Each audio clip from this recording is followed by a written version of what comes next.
നമ്മൾ ഉണ്ടാക്കാൻ പോകുന്നത് ഒരു സ്പെഷ്യൽ മോര് കാച്ചിയതാണ്. ഈ ഒരു മോര് കാച്ചിയതിന്റെ പ്രത്യേകത എന്താണെന്ന് വെച്ചാൽ ഇത് നമുക്ക് 2-3 ആഴ്ചയൊക്കെ സൂക്ഷിച്ചു വെക്കാവുന്ന ഒരു കറിയാണ്.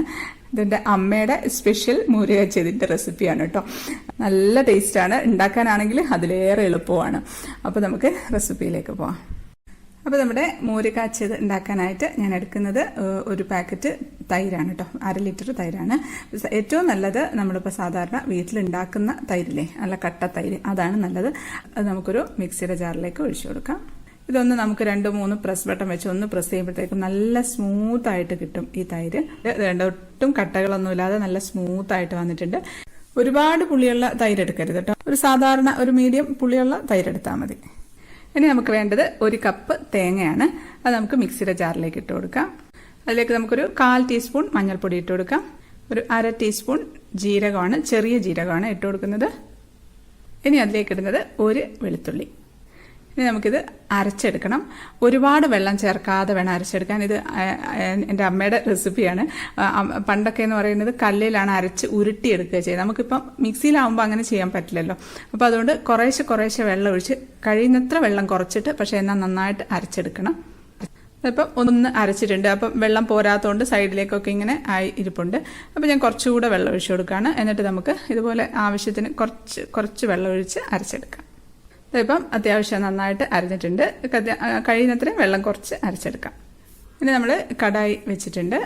നമുക്കതിലേക്ക് വെളിച്ചെണ്ണ ഒഴിച്ചു കൊടുക്കാം. ഒരു 2 ടേബിൾ സ്പൂണൊക്കെ വെളിച്ചെണ്ണ ഒഴിച്ചിട്ടുണ്ട്. എണ്ണ ചൂടായിട്ടുണ്ട്. അപ്പം അതിലേക്ക് നമുക്ക് കടുക് ഇട്ട് കൊടുക്കാം. ഒരു 1/2 ടീസ്പൂണൊക്കെ കടുക് ഇട്ടിട്ടുണ്ട്. അതിലേക്ക് ഒരു 1-2 നുള്ള ഉലുവ അതും കൂടി ഇട്ട് കൊടുക്കാം. അതപ്പം ഉലുവയും കടുകും ഒക്കെ ഒന്ന് പൊട്ടിയിട്ടുണ്ട്. ഇനി അതിലേക്ക് ഒരു 3 ഉണക്കമുളക് മുറിച്ചത് ഇട്ട് കൊടുക്കാം. അതിലേക്ക് ഒരു തണ്ട് കറിവേപ്പില ഇട്ട് കൊടുക്കുകയാണ്. അതൊന്ന് മൂത്ത് വരട്ടെ. കറിവേപ്പിലൊക്കെ നന്നായിട്ടൊന്ന് മൂത്തിട്ടുണ്ട്. ഇനി അതിലേക്ക് നമുക്ക് ഒരു ചെറിയ കഷ്ണം ഇഞ്ചി അരിഞ്ഞത് ഇട്ട് കൊടുക്കാം. അതിൻ്റെ കൂടെ തന്നെ ഒരു 10-12 അല്ലി വെളുത്തുള്ളി അരിഞ്ഞതാണ്, അതും ഇട്ട് കൊടുക്കാം. നമുക്കതിലേക്ക് 2 പച്ചമുളക് അരിഞ്ഞത് ഇട്ട് കൊടുക്കാം. ഇഞ്ചി ഇടുന്നതിന് മുമ്പേ ആദ്യം പച്ചമുളക് ഇട്ടൊന്ന് മൂത്തതിന് ശേഷം ഇട്ടാൽ മതി. ഞാൻ ഇടാൻ വിട്ടുപോയതാണ്. ഇതിപ്പോൾ ഇങ്ങനെ ഒരുപാട് അങ്ങ് ബ്രൗൺ കളറൊന്നും ആവരുത് കേട്ടോ. ചെറുതായിട്ടൊന്ന് മൂത്ത് ഇങ്ങനെ വരുമ്പോഴത്തേക്കും നല്ലൊരു സ്മെല്ല് വരും. ആ സമയത്ത് നമുക്കതിലേക്ക് ഒരു 1/4 ടീസ്പൂൺ മഞ്ഞൾപ്പൊടി ഇട്ട് കൊടുക്കാം. മഞ്ഞൾപ്പൊടിയൊക്കെ ഇടുമ്പോൾ നമുക്ക് തീ ഒന്ന് കുറച്ച് വെക്കാം കേട്ടോ. നല്ലതല്ലാന്നുണ്ടെങ്കിൽ പൊടി അങ്ങ് കരിഞ്ഞു പോകും. ഇത് നമ്മൾ മുളക് പൊടി ഉപയോഗിക്കുന്നില്ല കേട്ടോ. അപ്പം ആ മഞ്ഞൾപ്പൊടിയൊക്കെ ഇടുമ്പോഴത്തേക്കും നല്ലൊരു സ്മെല്ല് വരുന്നുണ്ട്. ഇനി നമുക്കിത് അരച്ച് വെച്ചിട്ടുള്ള അരപ്പ് ഇട്ട് കൊടുക്കാം.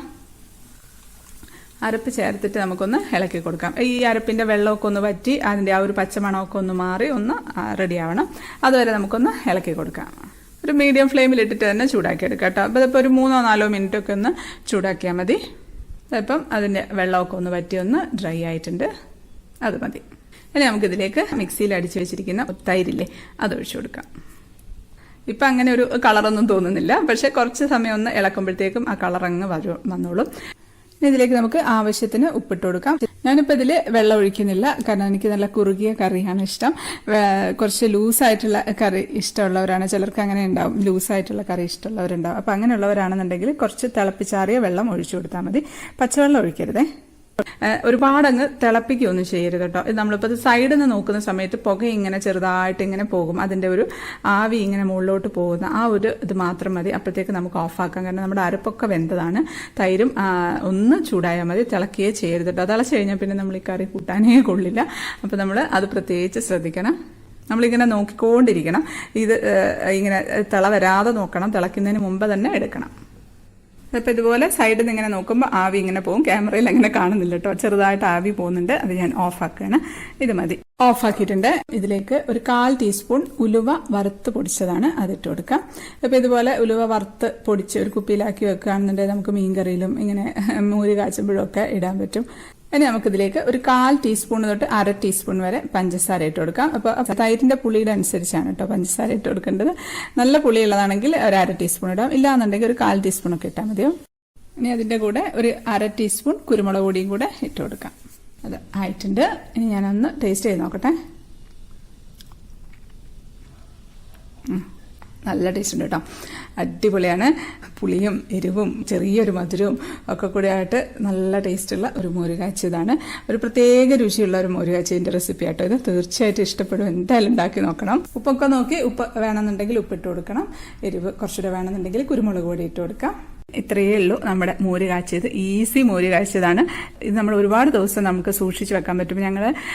ഞാൻ ചെറുതായിരിക്കുന്ന സമയത്ത് അമ്മ ഉണ്ടാക്കി വെക്കുന്ന ഒരു കറിയാണ് കേട്ടത്. ഇത് ഉണ്ടാക്കി ഹോർലിക്സിന്റെ കുപ്പിയിലിട്ട് അടച്ചിട്ട് ഫ്രിഡ്ജിന്റെ ഡോറിന്റെ മേലെ വെച്ചേക്കും. പിന്നെ നമുക്കൊക്കെ ഉച്ചയ്ക്ക് കഴിക്കാൻ നേരത്തെ അതെടുത്ത് ചൂടാക്കുമ്പോൾ തിളച്ചു പോകാതെ ശ്രദ്ധിക്കണം. ചിലപ്പോൾ അല്ലാന്നുണ്ടെങ്കിൽ രാവിലെ എടുത്ത് കുറച്ച് ആവശ്യത്തിനുള്ളത് പുറത്തെടുത്ത് വെച്ചാൽ ഉച്ചയാകുമ്പോഴത്തേക്കും തണുപ്പൊക്കെ പോയി പാകമായിട്ടുണ്ടാവും. ചൂടാക്കേണ്ട ആവശ്യമില്ല. അപ്പം അതിന്റെ കൂടെ ഒരു മീൻ വറുത്തതോ ഒക്കെ ഉണ്ടെങ്കിൽ തന്നെ കുശാലായി.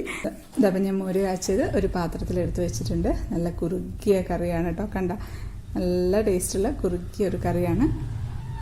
അപ്പം ഇതാ ചോറും മീൻ വറുത്തതും പപ്പായ തോരനും എടുത്ത് വെച്ചിട്ടുണ്ട്. കറി ഒഴിക്കട്ടെ, ഞാൻ കഴിക്കാൻ പോവാണേ.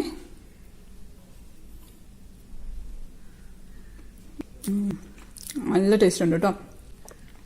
നല്ല ടേസ്റ്റുള്ള ഒരു കറിയാണ് കേട്ടോ. പാകത്തിനാണ് പുളിയും എരിവും മധുരവും ഒക്കെ ഉണ്ട്. നല്ലൊരു കറി, തീർച്ചയായിട്ടും നിങ്ങൾക്ക് ഇഷ്ടപ്പെടും. അപ്പോൾ ഞാനിതൊരു കുപ്പിയിലേക്ക് ഒഴിച്ചിട്ട് ഫ്രിഡ്ജിലേക്ക് വെക്കാൻ പോവാണേ. അപ്പോൾ നല്ലൊരു എയർ ടൈറ്റ് ആയിട്ടുള്ള ഒരു കുപ്പിയിൽ ഒഴിച്ച് അടച്ച് വെക്കാം. ഇല്ലാന്നുണ്ടെങ്കിൽ സ്റ്റീൽ പാത്രത്തിൽ ഒഴിച്ച് അടച്ച് വെച്ചിരുന്നാലും മതി. അപ്പോൾ എല്ലാവരും ഉണ്ടാക്കി നോക്കണം. വീഡിയോ ഇഷ്ടപ്പെട്ടു എന്ന് വിശ്വസിക്കുന്നു. ഇഷ്ടപ്പെട്ട ലൈക്ക് ചെയ്യാനും കമൻറ്റ് ചെയ്യാനും ഷെയർ ചെയ്യാനും ഒന്നും മറക്കല്ലേ. സബ്സ്ക്രൈബ് ചെയ്യാത്തവർ ഒന്ന് സബ്സ്ക്രൈബ് ചെയ്തേക്കണേ. അപ്പോൾ നമുക്ക് അടുത്തൊരു അടിപൊളി റെസിപ്പി ആയിട്ട് കാണാം. അതുവരേക്കും stay happy, stay positive. By.